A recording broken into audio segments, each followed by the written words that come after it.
हरे कृष्णा। आप सभी को नवरात्रों की हार्दिक शुभकामनाएं। सनातन शास्त्रों में निहित है कि चिरकाल में त्रिदेव ने सृष्टि की रचना करने की कल्पना की। उस समय समस्त ब्रह्मांड में अंधेरा छाया हुआ था।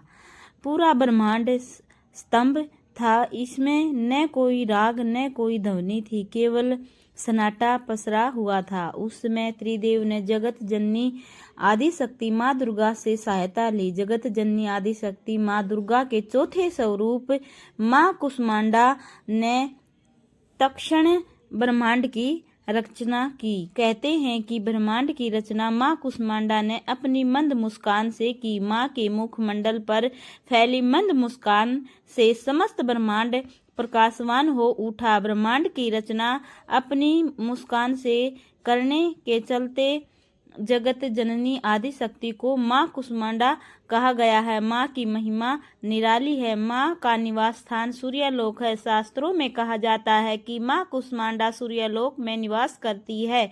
ब्रह्मांड की रचना करने वाली माँ कुष्मांडा के मुखमंडल पर उपस्थित तेज से सूर्य प्रकाशवान है। माँ सूर्यलोक के अंदर और बाहर सभी जगहों पर निवास करती है। माँ के मुख पर तेजमय आभा प्रकट होती है। इससे समस्त जगत का कल्याण होता है। इन्होंने सूर्य समान क्रांति में तेज का आवरण कर रखा है। इस जगत को आवरण जगत जननी आदि शक्ति माँ कुष्मांडा ही कर सकती है। माँ का आह्वान निम्न मंत्र से किया जाता है।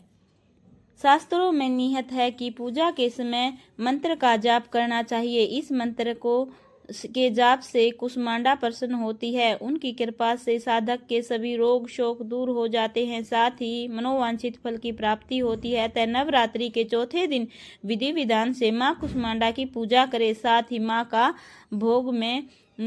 के भोग में माल पूड़े अर्पित करें।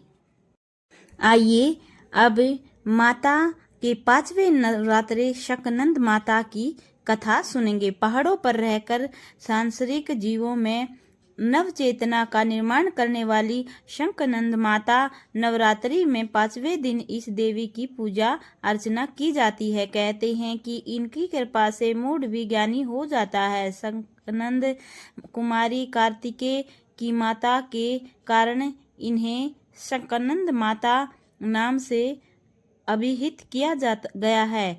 इनके विग्रह में भगवान शकनंद बाल रूप में इनकी गोद में विराजित हैं।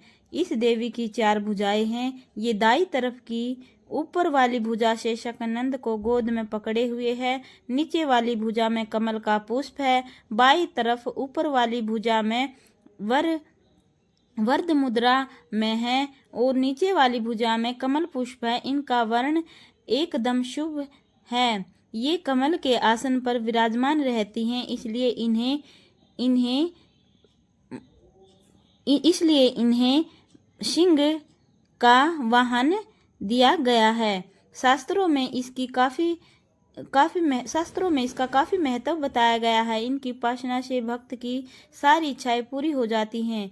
भक्त को मोक्ष मिलता है। सूर्यमंडल की अधिष्ठात्री देवी होने के कारण इनका उपासक अलौकिक तेज और क्रांतिमय हो जाता है। अतः मन को एकाग्र रखकर और पवित्र रखकर इस देवी की आराधना करने वाले साधक या भक्त को भव सागर पार करने में कठिनाई नहीं आती।